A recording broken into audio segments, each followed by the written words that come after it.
Makinig kayo mga minamahal kong kapatid.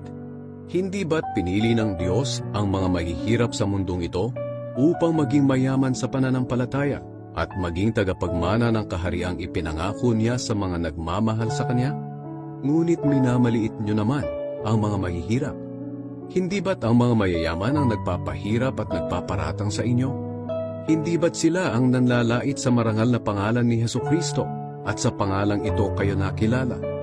Pero kung sinusunod nyo ang utos ng hari sa kasulatan na nagsasabi, mahalin mo ang iyong kapwa, gaya ng pagmamahal mo sa iyong sarili, mabuti ang ginagawa ninyo.